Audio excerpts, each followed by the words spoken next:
Thank you very much for inviting me to be here today. I'm delighted, really delighted to be here to celebrate the 5th anniversary of the Polin Museum for the History of Polish Jews.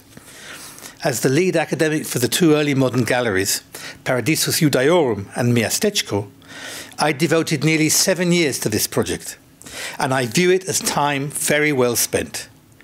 In fact, it might well be the most important thing I will do in my whole career, in its attempt to make the shared history of Poles and Jews a space of mutual understanding and dialogue rather than confrontation and hatred. In working on the galleries, I was less interested in simply telling the story of Polish Jews, though of course I did that too, than in allowing visitors to explore and get to know the nature of the remarkable civilization that Jews created in the Polish-Lithuanian Commonwealth. The questions I asked were twofold. First, what was it that made this Jewish civilization uniquely Polish? And second, what was the significance of that culture for both Jews and Poles? Of course, a key element in that was the synagogue roof in the second Miasteczko gallery. I've got a picture of it, though I don't think it needs much introduction. This is a vibrant reconstruction of the riotously colourful wooden synagogue from the small Ukrainian town of Gwoździec, first built in the 1670s, and then remodelled and repainted until it reached its final form in 1731. While stunningly beautiful in its own right, the synagogue serves the purposes of the gallery in many different ways. Set back and so invisible from the market square, it not only mirrors the common placing of such buildings in the small towns of the Kresy, but also fits the gallery's vision of a vibrant Polish Jewish culture largely hidden behind nondescript physical facades. Most vividly, of course, it tells visitors that the small town was home to a pervasive, colourful and very rich Jewish folk culture expressed quite remarkably in painting. And there you can see some of the gorgeous painting on the roof itself. However, as I was working on the exhibit, I began to feel that the construction of such a building in late 17th century Ukraine posed me, as an historian, a very serious and complex question.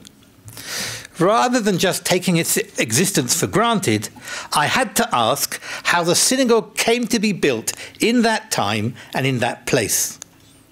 How was it that Jewish society in Ukraine was in a position to construct such an astonishing religious building so soon after the Chmielnicki uprising of 1648?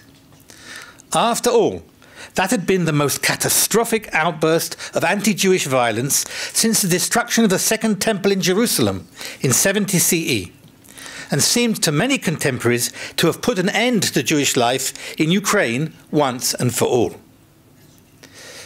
This is a question that recent scholarship has tried to answer by minimizing the significance of 1648. In his classic study of the Jews in early modern Europe, Jonathan Israel has this to say. The Chmiel massacre, I'm quoting, the Chmielnicki massacres of 1648 were less a major turning point in the history of Polish Jewry than a brutal but relatively short interruption in its steady growth and development and expansion. And taking a broad view, this characterization has much to recommend it. In both the period leading up to 1648 and in the decades that followed the uprising, it was the relationship between the magnates and the Jews that was the key to their success. It brought the Jews wealth and improved social status, both before and after the uprising.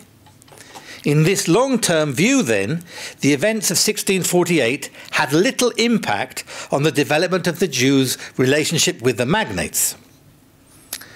A closer look, though, reveals the absurdity of this view. Estimates of Ukrainian Jewry's losses during the uprising stand at somewhere over 40% of its population and even more of its property.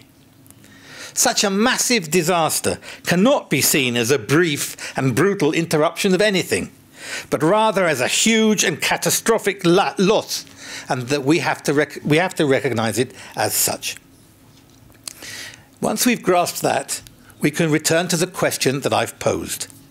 How was it that Polish-Lithuanian Jewry in general, and Ukrainian Jewry in particular, managed to bounce back from what was an unprecedented catastrophe? How was it that within just a decade or two, it was in a position to renew its economic relations with the magnates and become rich enough to build the kind of buildings that we can see here? So if we want to understand the full significance of the Chmielnicki uprising for Jewish history, we must look beyond the massacres themselves. And of course, historians don't do that. Most historians of Chmielnicki like to count how many Jews were killed, right? And that's what we know. Now, that's not unimportant, but it's by no means the whole story.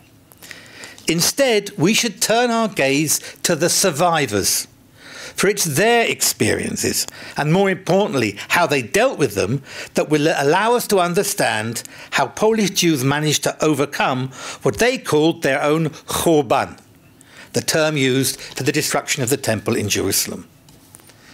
My focus this evening will be on the refugees, those Jews who fled their homes during the uprising in search of safety. It is probably safe to say that at least as many fled during the massacres as were killed. This was a flight, sometimes just to a neighbouring town, but more often involved a great deal of travel in appalling conditions over huge distances while undergoing horrific traumas. So it is the ways in which Jewish society managed to reintegrate the refugees into post-war life that holds the key to understanding the processes of reconstruction we are interested in. It is these we will be examining here. Following the research of Professor Richard Mollica, head of the Program of Refugee Trauma at Harvard University, my approach to refugee experience is holistic, examining not just the social and economic issues involved, but also how questions of culture, religion, and even, to the extent possible, human psychology played into it too. To this end, I have divided my talk into 4 chapters. The first examines refugee experience in Ukraine during the uprising. The second assesses how Jewish society dealt with the refugees outside the war zone. The third looks at the way in which Jewish society faced the social and psychological consequences of the refugee crisis. And the last deals with the strategies of return and reconstruction that enabled the refugees and the other survivors to rebuild their lives with such great success. So we'll start with Chapter 1, the refugee experience in Ukraine. Well. In the early spring of 1648 saw Bogdan Chmielnicki, who I don't need to tell you is the figure on the left here, consolidate his control over the Cossack forces by being elected Grand Hetman. He was dissatisfied with the terms of his army service given by the Polish-Lithuanian state, and so, facing a hostile Sejm, planned a rebellion to back up his claim for better conditions. In order further to strengthen his hand, he entered into a treaty with his erstwhile enemy, the Crimean Tatars. And there's Islam Geray III, who was the Khan of the Tatars. And together they planned an attack on the Commonwealth.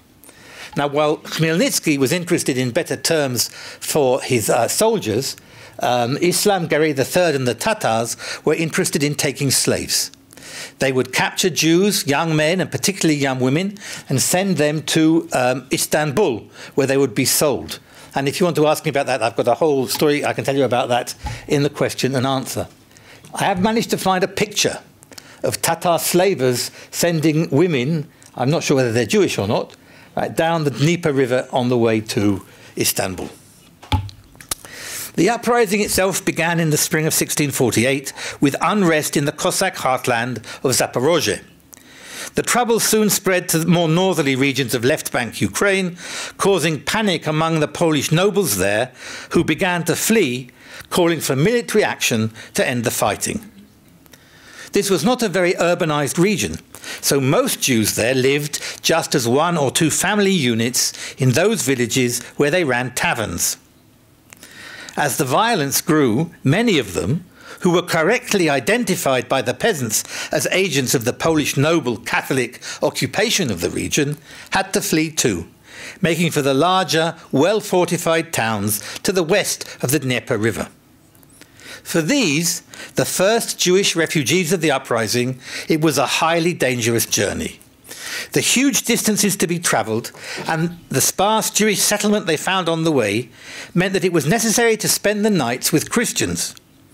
While much, probably the majority of the local population did not harbour murderous feelings towards Jews, it was of course impossible to identify who did and whom to trust. A testimony given to the rabbinical court in Ostrog in 1649 expressed these problems, and it's given by a Jewish woman refugee. I'm going to quote, "My husband, Avraham ben Yisrael, and I fled from the mob, going from village to village until we came to one called Zviriv. There we met a good peasant who put us up for about 3 weeks. Then my husband said, 'Let's go on, maybe we will come to a Jew.' We came to a village called Preslovich, where I got sick. My husband sat beside me in the non-Jew's house.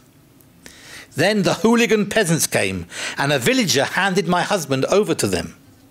They tied him hand and foot and kept him overnight. Early in the morning they came to him and said, 'What shall we do with you? Shoot you or behead you?' He asked to be shot.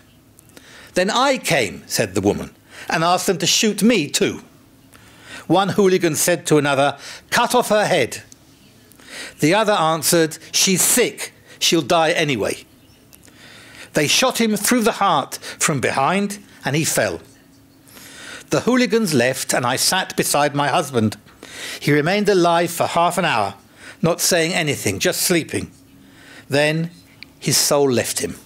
I buried him with the help of the non-Jew who we were staying with." Now, this is a terrible testimony, and there's much testimony like this. It is worth remembering that in this testimony we also hear of non-Jews, Ukrainians and others, who are active in helping the Jews. So it is, though a very dark picture, it's not without points of light as well. Nonetheless, despite all the difficulties, the refugees continued to stream westwards to areas with denser Jewish settlement. So these are two maps from my book. The Ukrainian towns are spelt here in the Ukrainian spelling, although in my lecture I'll use the Polish terms. The communities in the fortified towns, such as Nemirov, Tulchin, Ostrog, Zasław, Połony, Bar and Vinica, soon became swollen with refugees. This situation continued until mid-May, when matters took a terrible turn for the worse for both the Polish nobility and the Jews. First Jolte Wody, and then at the nearby town of Korsun, the Polish army was cut to pieces by the Cossack and Tatar forces. And as if this was not bad enough, news then reached Ukraine that the Polish king had died. Since the monarchy was elective, this meant that the Polish and Lithuanian nobility had to withdraw to the capital to begin choosing a new king. So, with the Polish army defeated and the high command in Warsaw paralysed, the field was now open for Chmielnicki and his Tatar allies. In addition, emboldened by this turn of events, the Ukrainian peasantry joined the uprising in their tens of thousands, changing its nature from a military uprising into a massive popular rebellion. The fortified towns of Ukraine were no match for the enormous forces thus released, and fell to the rebels one after the other. Nemirov fell on June 10th, 1648, Tulchin on June 21st, Vinica on July 1st, Połony on July 22nd, and Bar on July 25th. Ostrog and Zasław both fell in the last week of July too. For the Jews, this was a total disaster. As each town was taken, its Jewish inhabitants, including the refugees who'd fled there from somewhere else, were put to the sword in a brutal series of mass murders. Many Jews fled from town to town, hoping to stay ahead of the advancing armies, and they were joined by survivors of the individual massacres, anxious to get as far away from the killing as they could. The stream of Jewish refugees rapidly became a flood. And this is the best picture I could find. This is the expulsion of the Jews from Vienna in 1670. So these are German Jews. This is much more organized, right? The flight in Ukraine would have been a much wilder business. Where am I? The communities in the fortified towns, such as Nemirov, Tulchin, Ostrog, Zasław, Ponibar, and Vinica, an enormous chaotic situation ensued, with thousands of Jews on the roads in utter panic, desperate to find somewhere safe. In order further to strengthen, that's better, his hand, no, I've turned the pages wrong. Those who were more foresighted would prepare for flight ahead of time, either by hiding what wealth they had and often burying it, or by giving it to a trusted non-Jewish neighbour for safekeeping. The rest had to take with them as much of their movable property as they could when they fled. This was a problem, not just because it slowed them down, but because it made them easy targets for the unscrupulous. Natan Hanover included a first-hand account of such a flight in his famous chronicle, Yevein Metzulah, and I quote. He was from Zasław, so he writes, "We were informed in the holy community of Zasław that the Tatars and Ukrainians were besieging Połony. So whoever was able to flee, fled. We abandoned our homes that were filled with all sorts of valuables. We thought only of saving ourselves and our sons and daughters. On the Sabbath eve, we were stunned by the evil tidings that reached us through the noble Vishnoviate, governor of Połony. He said, 'Połony has fallen. All the nobles and Jews have been murdered. The enemy is now attacking Zasław.' The heads of our community announced that no Jews should stay there. They said, 'We cannot trust the Ukrainian inhabitants of this city not to harm us.' So everyone fled." This is still Hanover speaking. "Anyone who had a horse and cart took that. Those who did not have one, even though they had enough money to buy one, took their wives and children by the hand and fled on foot, throwing away all their belongings. Those with horses and carts, but who were weighed down with possessions, would unload them at an inn and give them to the innkeeper so they could travel light. On that Shabbat," continues Hanover, "there was a column 3 horse and carts wide on the road for a stretch of 7 miles. The road was jammed with horses and carts, one behind the other, and a whole throng of pedestrians. Within 2 hours, 3 mounted men, 1 Jew and 2 noblemen, chased after us, saying, 'Why are you going so slowly? The enemy is close on your heels.' Immediately, indescribable panic and confusion seized the Jews. Everyone threw silver, gold utensils, books, pillows and bed covers from their carts so they could get away more quickly. Some left everything behind, including horse and cart, and fled for their lives into the woods with their wives and children. Many who had taken their children by the hand let go of them in the panic." Next day, concludes Hanover, things calmed down and the pace lessened. "We walked from place to place, through towns and villages, sleeping rough on the roads. And even then we found no rest for our weary souls. We were robbed and crushed, despised and hated. Every night we spent in a Ukrainian inn, we were afraid that the innkeeper would kill us during the night." And it's hard to imagine a better description of a refugee experience than that.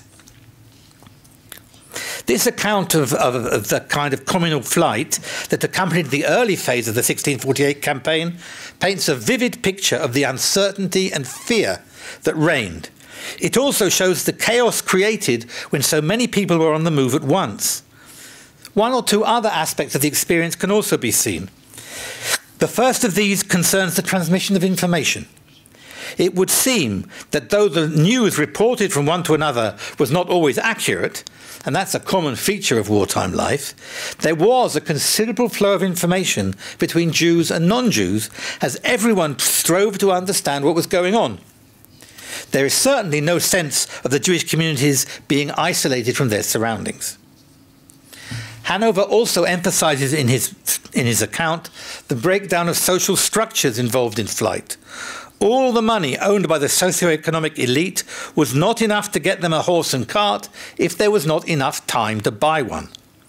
Families, though they might have tried to flee together, lost contact in the panic. Parents lost children, wives, husbands, and so on. The sense of impoverishment, particularly the loss and abandonment of wealth and possessions, is very strong in the narrative. It's also tied in, however, with a much greater loss, that of security. The refugees seem to have felt, and in fact to have been, very exposed and vulnerable.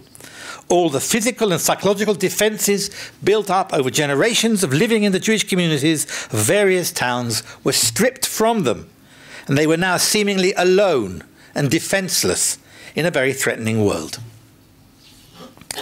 As time went on, the violence spread. Cossack forces moved north into the Grand Duchy of Lithuania, taking Homel, Chernichov, Starodub and Pinsk. There were mass murders of Jews in most of these towns, the largest probably in Homel. In the fall of 1648, Chmielnicki took his armies first to Rus-Czerwony and then deeper into Crown Poland. Although the larger communities such as Lvov and Żołkiew survived, the death and destruction in the towns and villages was enormous. The issue of the refugees within Ukraine seems to have been a truly major problem, at least in the early stages of the uprising. Tens of thousands of panic-stricken Jews thronged the roads, literally fleeing for their lives and suffering the terrible and brutal experience of early modern warfare on civilians. If they survived, they often lost not only their homes, wealth and possessions, but all the social and communal protections that had kept them safe until then. Social structures crumbled and they were left increasingly isolated, though not always totally so. In fact, conditions became so difficult that many Jews did all they could to leave the war zone. The refugee issue thus ceased to be a local matter in Ukraine and began to affect Polish-Lithuanian Jewry as a whole. That's the end of the first chapter. We'll now move to the second chapter, dealing with the refugees outside the war zone. In the introduction to his book, Tiferet Yisrael, Yisrael ben Aharon, at that time rabbi of Pskov in Belarus, included a short autobiographical vignette. And I quote, this is what he said: "When I was 8 or 9, I studied with a private teacher in Lusk. It was the beginning of the 1648 massacres, and we had been driven out of our land. My father and teacher, the pious Reb Aharon, had been rabbi in the Uman community in Ukraine, and we'd been driven out of there. Every day after evening prayer, I used to go up on the roof with the volume of the Talmud I had from my studies to practice reading. While I was up on the roof, I would burst into floods of tears, pray to the Holy One, blessed be He, and bang my head, all in prayer to the God of Israel that He would reveal to me the light of His holy Torah." We can only guess at the kind of traumatic experiences the young Yisrael ben Aharon must have gone through in his flight from Ukraine to Belarus that would have brought him to such an emotional extreme. What we do know is that the boy and his family were part of a flood of Jewish refugees who left the war zone of Ukraine and sought safety in the Grand Duchy of Lithuania. Quite a number of them ended up in the town of Słupsk, owned by Bogusław Radziwiłł, a son of one of Lithuania's leading magnate dynasties. And there he is. The appearance there of such a large number of refugees forced the local community to develop some kind of refugee policy towards them. Słupsk was just one of many communities that took in refugees, so looking at what happened there should shed light on the ways in which local Jewish institutions helped refugees across the Commonwealth.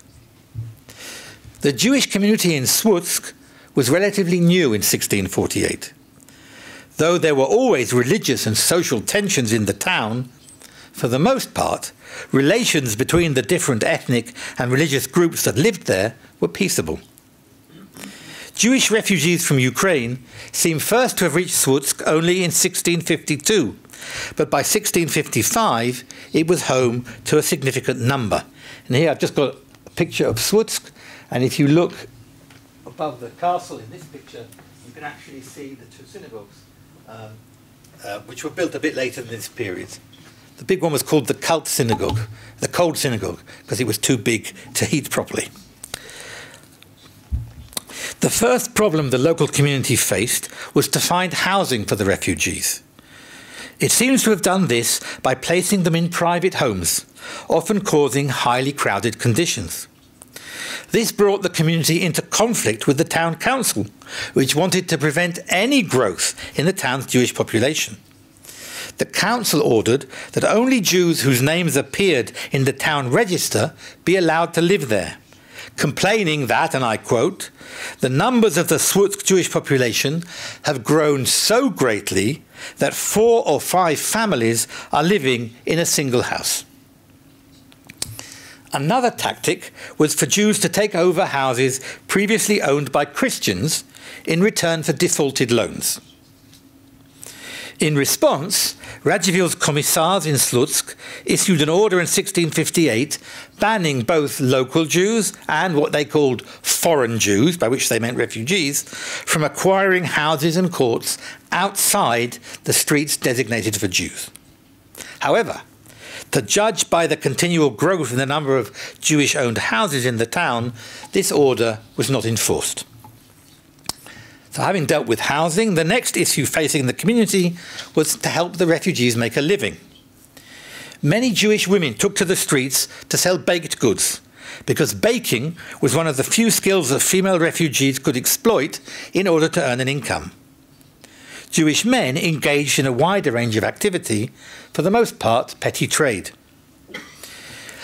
In normal times, the Słupsk Jewish community itself would have done its best to remove these interlopers.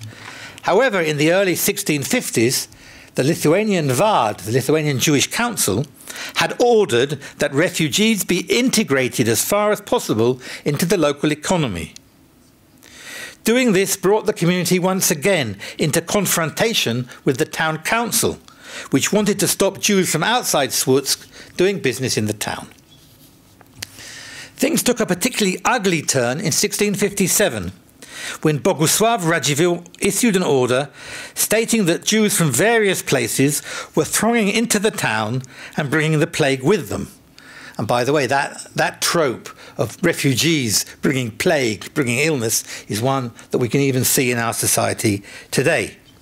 All those foreign Jews were to be expelled, and any local Jews caught hiding refugees severely punished. Fortunately for the community, for reasons that are unclear, this order was not carried out. It was only in the spring of 1659 that an excuse was found finally to get rid of the unwanted Jewish population. A local Orthodox priest, Protopop, wrote to Radziwiłł complaining about, and I quote, a Ukrainian Jew who had become a Christian with his wife and children. After the death of his first wife, he took a second, living as a Christian for over a decade. Having now come to Słupsk, he, his wife and children born into Christianity have, at the instigation of the rabbis, become Jews with great blasphemy and outrage to God. But they came back, returned to Judaism. Radziwiłł's commissars in Słupsk demanded an explanation from the local community, which confidently replied that the converts' return to Judaism was actually legal under a 1650 ruling of King Jan Kazimierz that allowed forced converts to return to the religion of their fathers. The commissars, however, rejected that claim, arguing that the royal order had not been endorsed by the Sejm, and so had no validity on noble estates, like those of the Radziwiłłs. The return to Judaism was thus deemed illegal.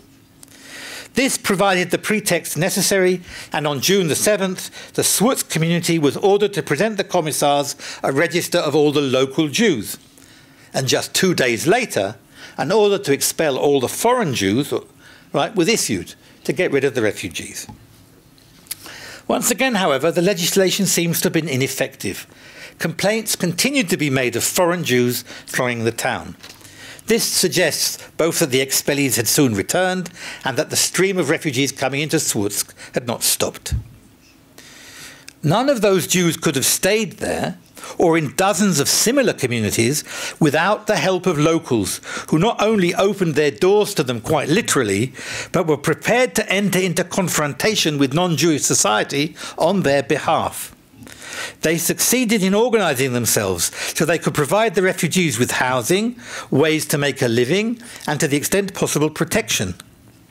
All in all, then, the ways the local communities dealt with the refugee issue on all its different levels can only be described as a remarkable success, giving the refugees the chance of survival and possibly also an eventual return home. Okay, now we'll look at chapter 3, which is facing the refugee experience, social and psychological issues. Those who had lost loved ones or undergone the traumatic experience of fleeing for their lives could not but be marked psychologically. We have already seen Yisrael ben Aharon, the young refugee from Uman, a boy alone on a roof in Słupsk, weeping uncontrollably and banging his head on the wall as he begged God to impart some of his divine light. Right, in another case from the town of Pinchov, and this is the reconstruction of the Pinchov synagogue, at least how it was when I visited quite a few years ago. So the story I'm going to tell would probably have taken place in this building. In another case, a Jewish refugee from Western Ukraine called Meir ben Yitzchak appeared before the rabbi of Pinchov in Little Poland and confessed, I'm quoting, "Years ago," said Meir, "I transgressed before the Lord God of hosts in the sin of masturbation, through evil thoughts and touching a married woman, though we did not sleep together and I had no intercourse with her. At the time, I made a full and complete confession before 2 rabbis, who arranged a program of repentance for me, which I fulfilled. However, today, that means nothing to me, for I can see that God is taking out his anger on his people Israel. I say to myself, perhaps it is my sins that have caused all this, so please be even more strict with me and with further very harsh punishments." Though the lack of detail makes it difficult to tell for sure precisely what was going on, this strange story does emphasize the sorts of psychological damage that could be caused by the kind of traumatic experiences the refugees had to undergo. It is hard for the non-expert to understand the significance of Ben Yitzchak's confession, so I consulted a professor of psychology at New York University, Louis Aron. In his reading, Meir ben Yitzchak's insistence on his own personal guilt for the outbreak of the massacres was probably a way of overcoming his feelings of impotence in the face of all the violence. By taking on himself the responsibility for all the horrors, he could see himself as not just helplessly swept up in events, but rather as a key actor in them. That would have made him a figure of importance, not just another miserable refugee. So in a strange and rather twisted fashion, his urgent desire to do further repentance for his sins was probably a way of helping him restore some sense of order and meaning to a life that had brutally been turned inside out. Of course, since each person had a different psychological makeup and experienced different things in the course of his or her flight, it's impossible to generalize as to the psychological effects of the refugee experience. It's heartening to read, for example, that Yisrael ben Aharon, that boy from Słupsk, showed no signs of continuing depression later in life, but rather expressed his happiness at being rabbi of Shkuv. Still, whatever psychological effects it may or may not have had, the refugee experience was never something that could just be pushed to one side and forgotten. It was always of huge significance in the lives of those who survived it and had to be dealt with in one way or another. Fortunately for them, the survivors did not have to cope with it alone. Jewish society organised to help them. Crucial in that effort, was a special session of the same Żydowscy, the Council of Four Lands, Vad Cherchem, held in spring 1650. Foremost among all the issues it dealt with were social questions, matters of identification, particularly of the dead. This was because in order to remarry, Jewish women who had lost their husbands had to prove beyond a doubt that their spouse was, in fact, dead. Jewish law sets a strict evidentiary standard that has to be met. During the uprising, with thousands of refugees on the roads, this was extremely difficult to do. The Vad and the rabbis, therefore, drew up regulations to ease the problem of identifying the dead so as to allow as many widows as possible to remarry. Another social issue to be faced was that of conversion. A great many Jews in Ukraine had either been forced to convert or had chosen to do so out of fear. Jewish law does not recognize conversions, voluntary or forced, so Jewish society felt a pressing need to have the converts return to Judaism. The Vad seems to have sent a delegation to the new king, Jan Kazimierz, to request a ruling on the matter. The king's order, which I mentioned above, was remarkably liberal, allowing all Jews converted to Orthodoxy during the war, whether by force or from fear, to return to Judaism without hindrance. In addition to solving these difficult social problems faced by refugees, the Vad also dealt with the religious and cultural aspects of their experience by establishing a day of remembrance for the dead. This was a general day of fasting and prayer, to be held each year on the Jewish date 20th Sivan, which was the anniversary of the first great massacre in the community of Nemirov. It was clearly meant to be a day for the living, especially the survivors, to remember the dead. The memory it preserved, however, was of a very particular nature, for it was not tied only to the event that triggered it. 20th Sivan, though indeed the anniversary of the Nemirov massacre, was by no means the day on which all the killing in 1648 had begun. That had been months earlier. Instead, what recommended this date to the Vad was that it had already been used as a memorial day by Jews centuries before to commemorate the deaths in a medieval blood libel. The memory that the Vad created for the Jews, therefore, was one that connected the events of 1648 with a larger continuum of Jewish suffering. This form of remembrance sat squarely in the medieval Jewish tradition of memorializing such traumatic events, which tended to portray them typologically as belonging to broad patterns of Jewish experience. For the early modern Jews of Poland and Lithuania, however, this no longer seems to have been enough. They wanted prayers that would also express their own specific experiences and suffering. And here I have a very rare document, which is to be recited on 20th Sivan. This is a list of the dead in the community of Narol, which was recited in El Male Rachamim, a prayer of remembrance of the dead. And we have only the front page here lists 90 men. There must have been many more victims, as well as women, of course. But this is the document that would have been read out in synagogue on 20th Sivan in Narol. It did not take long for Polish and Lithuanian Jews to begin composing special prayers to be read on 20th Sivan. Much of this liturgical poetry did not go into great detail about the events of 1648, but often included at least some concrete information: the year, the groups involved in the murders, the sites of the major massacres, and the names of prominent victims, usually rabbis. Most prayers also included a call for divine vengeance. In the end, these prayers never resolved the tension between the desire to commemorate the sufferings of the day with the traditional requirement to connect contemporary disasters with those of the past. This probably reflected the feelings of the survivors themselves, who wanted the liturgy both to express their own experiences and to tie them in with the Jewish past. The importance of that lay in the feeling that by integrating the massacres into the long history of Jewish suffering, the survivors could see themselves as participants in the cosmic drama of God's relations with his people Israel. All the terrible events and traumas they had undergone were not a sign that God had abandoned them, quite the reverse.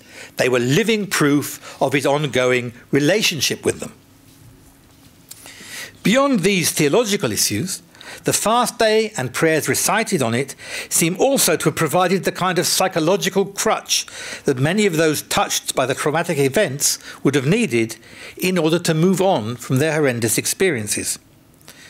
One of the most important ways of overcoming trauma is to help the survivor integrate the horrific memories into his or her life story. 20th Sivan provided a controlled framework for remembering and talking about the events, and by its very nature integrated them into the flow of Jewish life by means of its regular place in the calendar. It also did so within the framework of the local community, providing the kind of social safety net that is today widely recognized as crucial in helping overcome refugee and other forms of trauma. Obviously, the leaders who instituted the fast day knew nothing about the treatment of trauma or the positive psychological benefits that their decision might bring to survivors. They were simply following a tried and trusted tradition stretching back into Jewish antiquity. Nonetheless, when one looks at the speed in which Polish-Lithuanian and particularly Ukrainian Jews managed to resume the threads of their lives after the uprising, the kind of psychological help and support they received can surely not have been a negligible factor. And now we'll move on to the final chapter, Strategies of Return and Reconstruction. Though a significant number of refugees never made it back to Ukraine, either by force of circumstance or by choice, many more did. Once they'd done so, the returning refugees had, together with those whom they'd left behind, to rebuild their society, sometimes almost from scratch. This involved dealing with a number of social, economic and religious problems in order to create a solid basis for renewed Jewish life in the places where they'd lived. Finally, steps had to be taken in the direction of growth. First of all, to recoup all that had been lost during the wars, and then to ensure the community's further development. Mind you, just returning home was not always as easy as it seemed. The sheer size of the disaster that had taken place there gave many pause for thought. Parallels, as I've said, were drawn between the destruction in Ukraine and the destruction of the Temple in Jerusalem, the greatest tragedy in Jewish history. People even began to question whether one could or should return to such a place.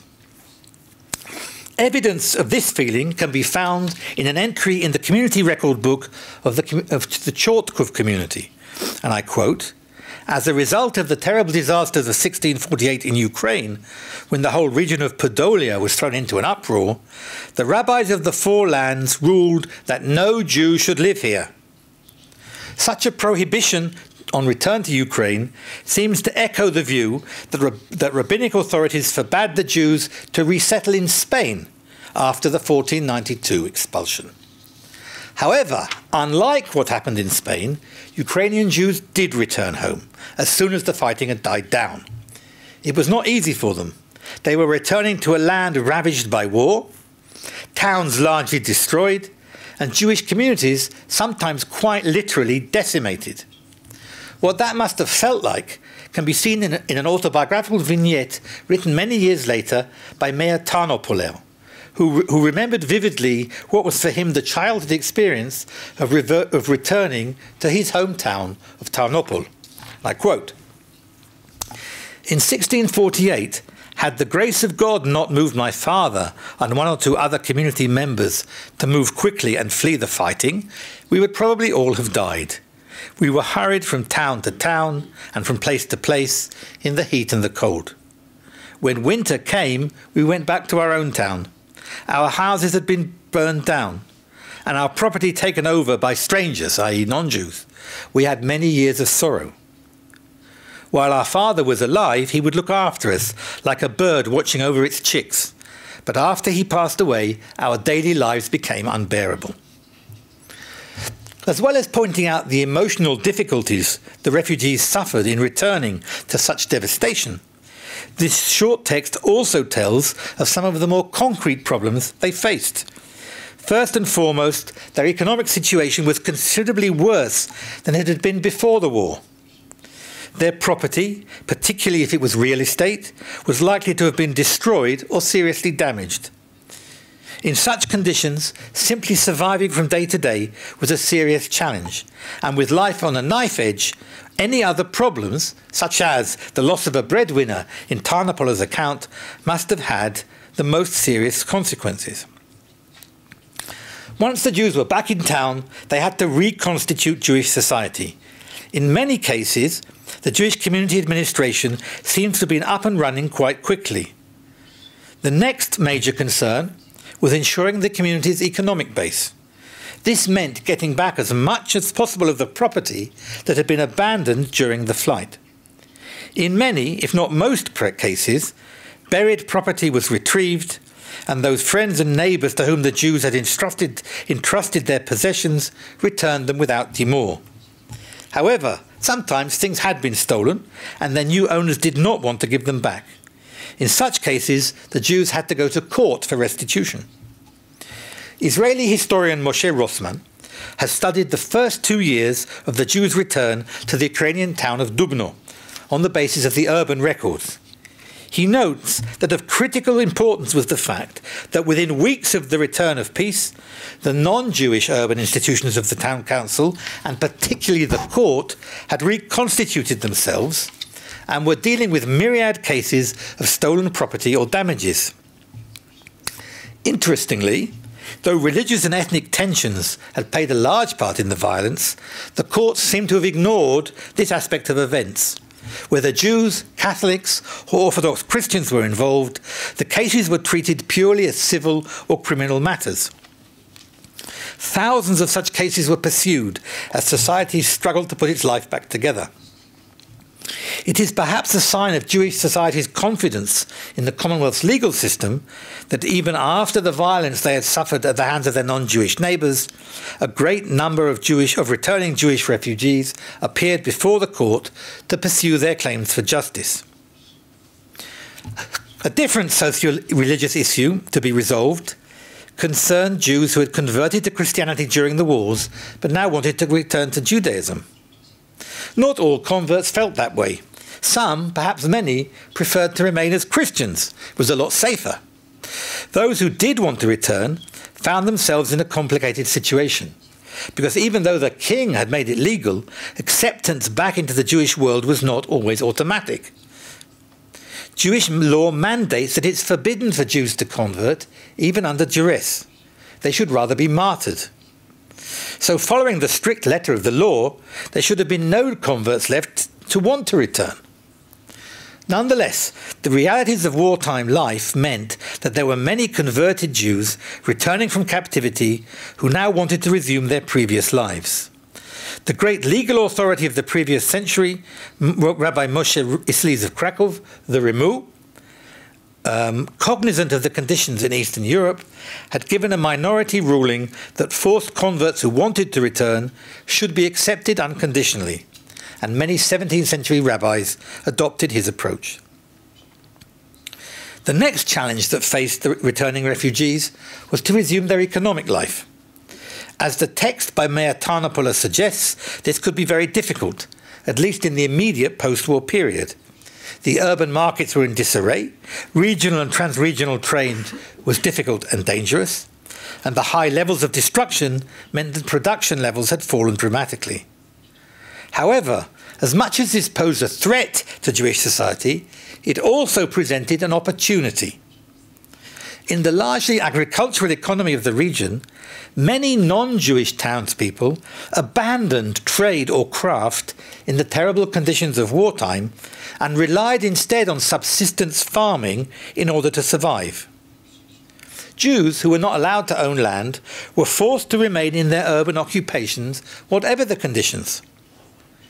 This meant that in order to keep the economy afloat in the difficult times, they had to fill the gaps left by their non-Jewish neighbours. The upside of this was that once production finally began to rise again and the markets began to flourish, the Jews found themselves much more deeply embedded in the urban economy than they had been before the uprising. Right? And this included, as we saw in Słupsk, that they owned a much greater proportion of the town's housing stock. And so they were better able to benefit from the upturn.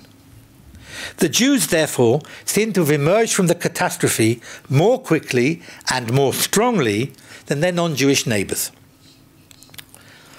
The final phenomenon, we're getting to the end finally, of the immediate post-war years that we will examine here brings us back to the courts. As Jewish life began to resume, there was a wave of prosecutions for murder brought by Jews against those suspected of killing members of their, that is, the Jews' families. These were criminal prosecutions, and though they noted that the murders had taken place during the war, they did not view that context as in any way pertinent to the case in hand. Those accused were mostly peasants or townspeople who had taken the law into their own hands and killed Jews during the chaos of the uprising, and so were accused of murder, plain and simple. Bringing murderers of Jews to trial was known in the Ashkenazic world as taking revenge, and nekama, and was by no means a new phenomenon in the mid-17th century. Still, a 17th century rabbinic authority, Rabbi Menachem Mendel Krochmal, explained the purpose of this kind of revenge as follows. If, God forbid, we did not take revenge on the murderers, then Jewish blood would be worthless, and people would continue to treat the Jews in this way. This would endanger every Jew on the roads. In this sense, legal revenge was a communal imperative. However, it had implications that were well beyond that. First, it allowed surviving family members the satisfaction of feeling that at least a certain amount of justice had been done. However, the use of the term revenge for these acts of prosecution is also interesting because it brings them into a kind of dialogue with Jewish liturgy. The memorial prayers composed for 20th Sivan almost all included a call for divine revenge on the non-Jewish murderers. Of course, that vengeance would come only at the end of days. So no matter how deeply the Jews believed that it would come, the desire for it gave no relief to their immediate feelings of anger and helplessness. Putting the religious passivity of the prayers together with the active prosecution of the murderers under the single rubric of revenge must have allowed contemporary Jews to feel that their legal actions were in some way an expression of God's will. More than that, it surely gave them the sense that God was not simply allowing them to suffer year after year until the arrival of the Messianic age. Instead, he was encouraging Jews to play an active role in their own fate by taking revenge on their murderers now, just as God himself would do at his day of judgment. There must have been satisfaction in that.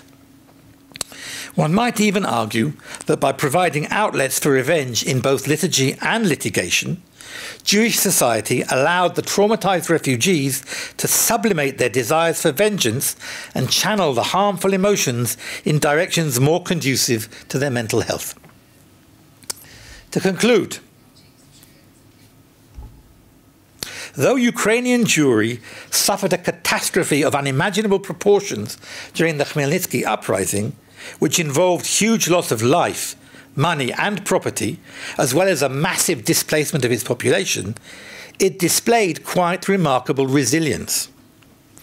The secret of the Jews' success in overcoming the disaster seems to have laid in their ability to adapt quickly to the changing conditions, to their flexibility under pressure, and their skill in improvising solutions to a whole range of difficult problems.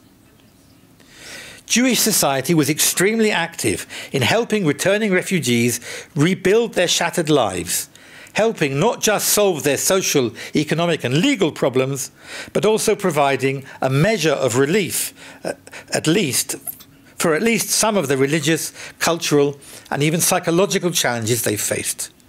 By integrating the returnees back into Jewish life in these ways, it was in fact creating a very solid foundation for first the reconstruction and then the renewed growth of the destroyed Jewish communities. It is particularly noteworthy that while most Jews experienced the traumas of flight as individuals, families or small groups, the post-war rebuilding was done to a great extent as communities.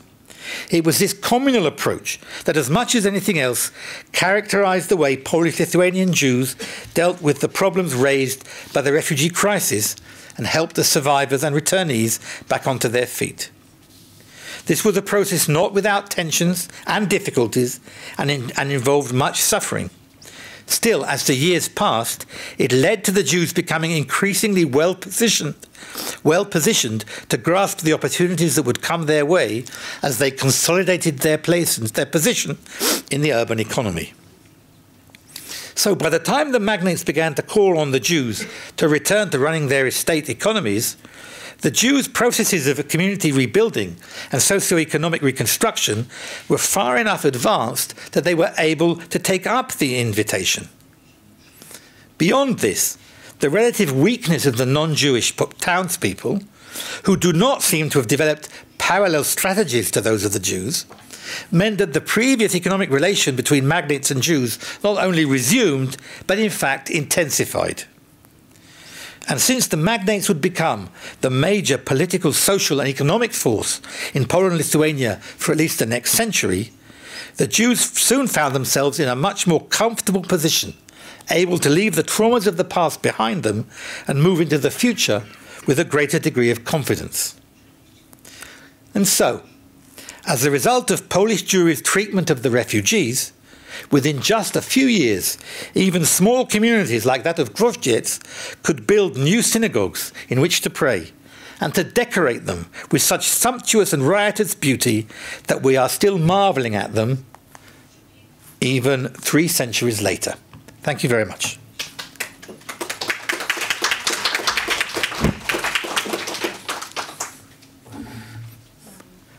Professor Teller can now answer your questions, but before that I will just give you the headphones. Yeah. Thank you. Okay. But maybe some questions will be just in English. If they're in English, I'll answer them in English. Are there any questions?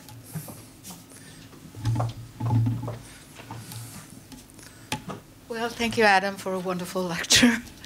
I have a question regarding numbers, because I know that you have done some in-depth research about the number of the Jews that were killed during the Chmielnickiego uprising. You did a big revision.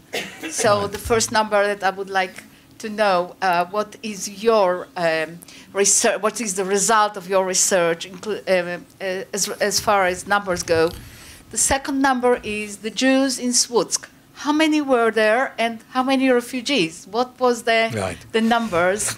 And then maybe a third number, which I would like to know, is how many communities were reconstructed after the uprising in the Ukraine? Yeah. Thank you.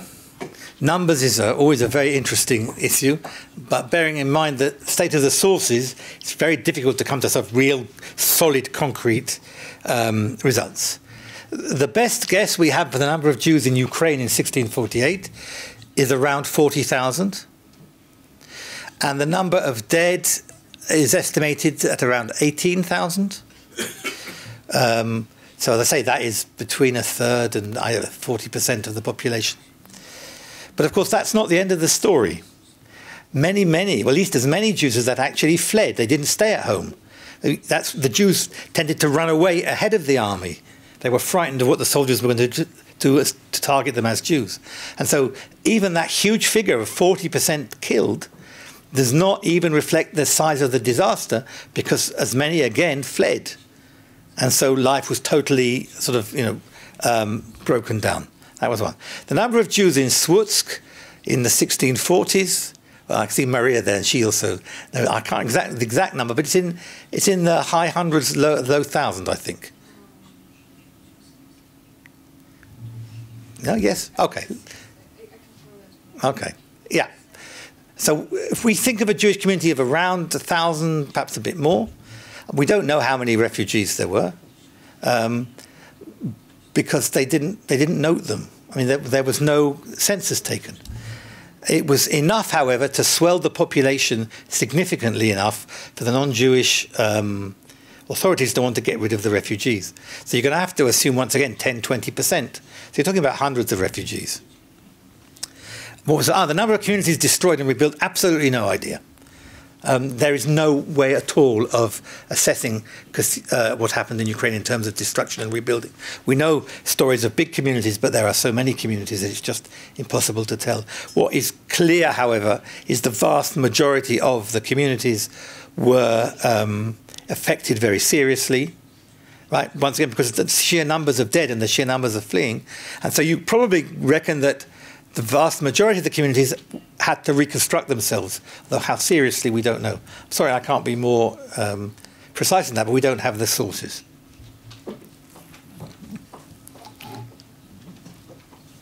Yes, thank you for the lecture. I have a question. Why you used the term of refugee? Because in my opinion, this is the term from international relations, and I think that in Polish science is mainly a legal definition. Legal, right. And second question, yes. Why in Sychów they built 2 synagogues? Why in Słupsk they built 2 synagogues? In Słupsk, yes. Yeah. Okay. Okay, so the question of terminology. You're right. Today, refugees is a big international issue, and the definition of the word refugee has significant legal meaning. The term used most often in this kind of research is what they call forced migrants, people who migrate under pressure. And if I was being completely semantically accurate, that's what I would have used. However, in terms of discussing what we're going on, the experience that these people underwent was the experience of refugees. However you want to define it legally or otherwise, these were refugees, and the experiences that you heard about are paralleled by the experience of refugees since then, today, and in the further distant past. So although there's legal terminology, the definition is exactly accurate as far as the experience is concerned. Why were there 2 synagogues in Słupsk? Well, the number of Jews grew. And they wanted places to pray in, right? And so, as the maybe do you know something more about this? Do you know something more? All I can say is this. Maybe one was. Yeah, well, no. There's no distinction. There's a very famous Jewish joke about synagogues, however. Right? You have the synagogue you pray in, and you have the synagogue you're never ever going to set foot in, right? So perhaps that's what the Słupsk Jews wanted. The numbers grew. The numbers of Słupsk Jews grew dramatically after 1648 in the later 17th century, and you can see that even in the terms of the number of Jews who owned houses around the market square. And so it's a question of population growth and development. I can see Manya over there, who's written exactly about Słupsk Jews, has what to say. So stand up, Manya, and it's a question. Okay. Numbers on Słupsk, we have 60, 42. We have one of the inventories. We have something like 18 Jewish houses, and the next inventory is 60, 61, and we have 120 Jewish houses. 120. That's 120, but it depends how many there are in the houses. I would reckon with refugees to be about 1,000. The difference is something 100 houses more, and it's, you know. Yeah. Yes. But I don't, by Słupsk, but Słupsk is it was a fortress which was never captured, and yes. Many Jews came there. I have a question, not about the people who came back to the places, but right. about the people who stayed. For example, in Słupsk, do you see any networks of the people? are there in the communities like the Jews from somewhere? Like I know we know it for now that we have like groups of Jews from, I don't know, Rome or Gwoździc or something like that. Do you see something like that, or this is the Lithuanian Vard gives a ruling in the mid-50s, 55, if I'm not mistaken. It's the last meeting before it dissolves, in which it says that all the refugees have to make a register and register themselves in the places where they are. However, there is no group formation of sort of Ukrainian Jews in Słupsk, because that just doesn't happen. And that, I think, is a sign of the integration that I was talking about. What's remarkable is that just how well the refugees are integrated. That is uncommon in early modern Jewish society in Ashkenaz. Right? Groups tended to stay bounded. They tended to retain identity, but that isn't what happened. What happened is that the communities opened their doors and integrated them, and I think that's key to the swiftness of the way they were able to overcome their problems. Right? So I think you're right. There are no other groups, and I think that's a really significant moment in dealing with the refugee problem.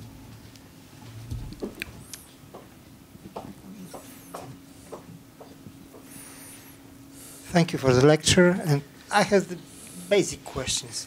Chmielnicki wanted to get better conditions from the Polish state. Gerej wanted to get people to sell it in Istanbul. How come that all this happened to Jewish people? How come that this, I assume, low-level class society turned against Jews? And did the same happen to other people, non-Jews, or it was just Jewish people who were murdered? No, not at all. So on? Okay, so very briefly, the Jews were always a social problem. They just weren't the major social problem. As I said, the Cossacks were worried about army conditions. The Tatars were interested in slaving, but that didn't mean that there wasn't a great deal of hatred towards the Jews, dislike of Jews, some for religious reasons, right? More, I think, because they were serving economic roles for the Polish or Polonized nobility, the Catholic nobility, right, which was hated by the peasants. And so it's a mixture of two or three different things together that puts the Jews on the map. However, even though it's quite clear that Chmielnicki didn't like the Jews very much and was prepared to attack them, he was not the major problem for the Jews. The major problem for the Jews was the peasant bands. And it's really interesting, if you look at the chronicles, with one exception, Chmielnicki is just mentioned as a general, Sar HaSava. They don't have evil words for him. They don't call him terrible names. He's just called General Chmielnicki. There is one chronicle which has a very negative view of him. So that's a sign that on the ground, right, it was a much more complicated situation than we want to think. That was some of your... Are there any more of your questions? I can't remember now. Are there any... Thank you for a fascinating talk, and I just would like to ask you about one detail. You showed us that document from Nabal, the list of names of Jews, of Jewish victims who were remembered. What's the datation of this document? Is it a 17th century document or later documents? So I understand documenting the tradition. It's a 17th century document. It's written on the back. Right. It's in Agat. It's in the Central Archives in Warsaw. Are there any more questions? I would like to ask you about the Gwoździc synagogue. Right. Could you please tell us about your work on the gallery, and also why is it so important? Why was it chosen to tell the story of the Jews of this time? Apart from the fact that it's a proof of the consolidation of the community after the uprising, but I imagine there were more reasons. When we were designing the 18th century gallery, I mean, the two galleries I worked on, the early modern galleries, I was interested in, as I said at the beginning, demonstrating the civilization of the Jews. I wanted places where people could go and explore. most of the museum has a pathway that you follow. And you have a chronological pathway, which I deliberately didn't do in my galleries, because I wanted people to be able to walk around as they wanted and learn about different things. So when we were thinking about what is the really interesting and crucial and unique aspect of 18th century Polish Jewish civilization, we decided to hit on the civilization of the small town, right, which developed in the wake of Chmielnicki. It was in fact a result of the Jews' new relationship with the nobility, with the magnates. That was the key for that kind of 17th century, 18th century urbanization, which brought the Jews to those places. So once we decided to do that, we had to show a different kind of Jewish culture. We all know the Jewish culture of the rabbi, of the book, right? Of the stone synagogue. We know that traditional Jewish culture, and that you can explore in the first gallery. So what we were looking for was a different culture, a folk culture, a culture of the people. Right? And the paintings on the Gwoździec synagogue, right? It's full of folk motifs and designs. You have the signs of the zodiac. You have all kinds of mythical creatures. Right? This is almost the only way that we can see the internal world of those Jews. If you look there, you can see the world inside their heads, right? The beliefs, the figures. It's also remarkable, of course, that there are figures. And it's not just floral designs, which the Jews tended to do. So that was the idea of going for Gwoździec. Now, we took Gwoździec because it's a fantastically well-documented synagogue. It was studied by a Polish school of architecture, and you'll have to excuse me if I don't remember the name.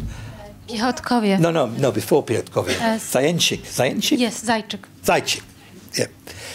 Before the Holocaust, he began to study the genre of wooden synagogues, and the Piechotki sort of followed on, took up his research. But in addition, it was such a beautiful synagogue, it was painted. Jewish painters visited, and we have paintings, which allowed us to do this incredible reconstruction. The other thing that I said, I hinted at in the lecture, and that I wanted to do in that gallery of the 18th, the Miasteczko, was to play a game with the visitors. Right? Because I was thinking there are two major groups that are going to visit. I mean, lots of people visit, but there are two major. You're going to have Jewish visitors and you're going to have Polish visitors. Now, for the Jewish visitors, the small town, what they call the shtetl, right, is a mythical place of Jewish culture, right, where there are no non-Jews, everyone lives according to Jewish customs, and this kind of very vibrant internal world. Whereas for Polish people, the Miasteczko is a small town, right, out in the sticks. And though there might have been Jews there, that's not the important part of it. So that gallery is designed so that when you just walk into it, all you see are facades of houses. You don't see anything inside.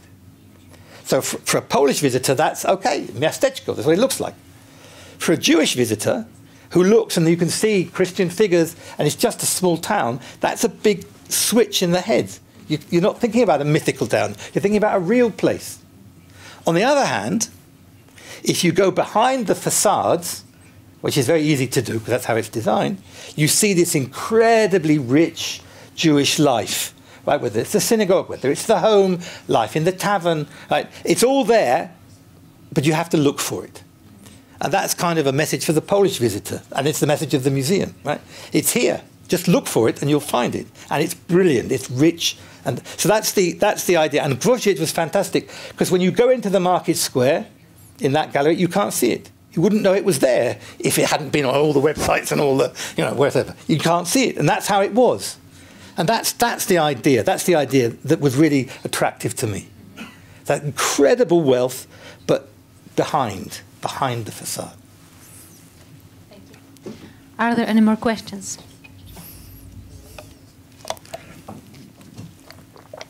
Question to this gallery, because I think this is the most beautiful gallery in this museum, but why the bima is closed for the people? Sorry? Why the bima is closed? Oh, because how many people come to the gallery? I asked, Joanna said about 1,000 people come every day? Yes. How long would it last?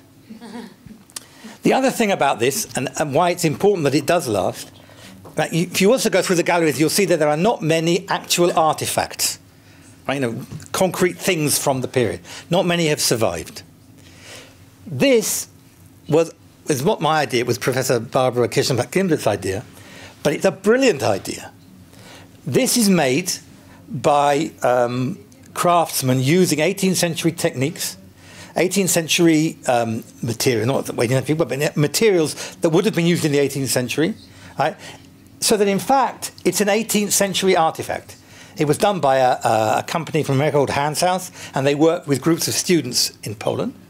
So what you have here, right, is on the one hand a reconstruction of the synagogue, but on the other hand, because it was done with original techniques and original paints, you actually have an artifact. It's old and it's new at the same time. And so when you walk into that, that gallery, you can experience it as the 18th century Jews would have experienced it. With one, it's slightly scaled down. And that's the idea. It's making something that is as real as it can be. That experience is as genuine as it is possible to make it in a museum setting.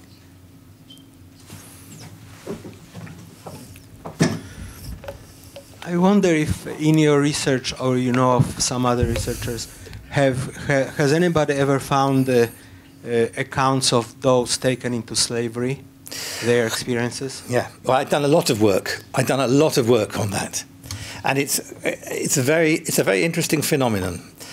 That although I have lots and lots of refugee materials from inside Poland, I have lots and lots of refugee materials from the Jews who fled to Germany. From the Jews who were taken as slaves, I have almost no first-hand accounts. Really astonishing. What I do have, which is lovely, is it's a Yiddish chapbook. It's a Yiddish text written in about 1700, which is the story of a refugee.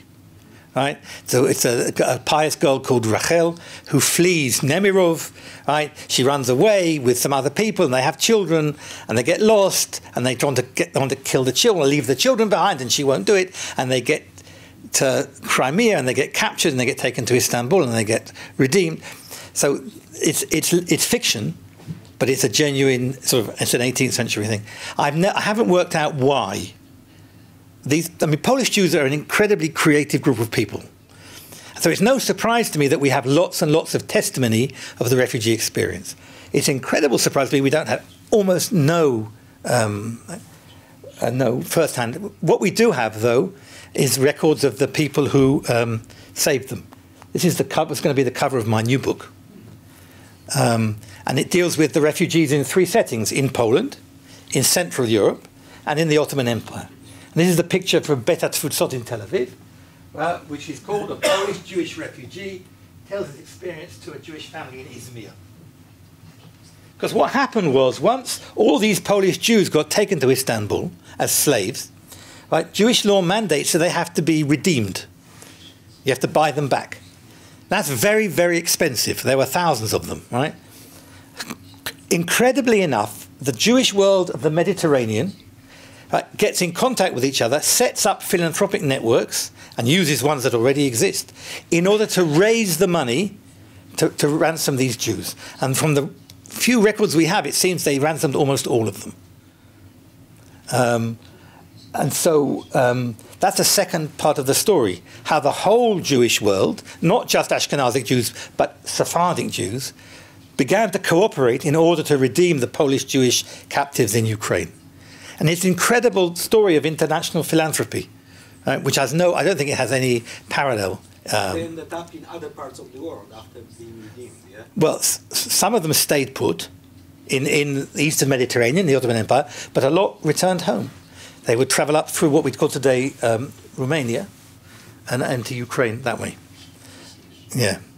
That's another lecture I could have given you, but I didn't. This one, another time. Are there any more questions? Okay, thank you very much for a fascinating lecture. Thank you.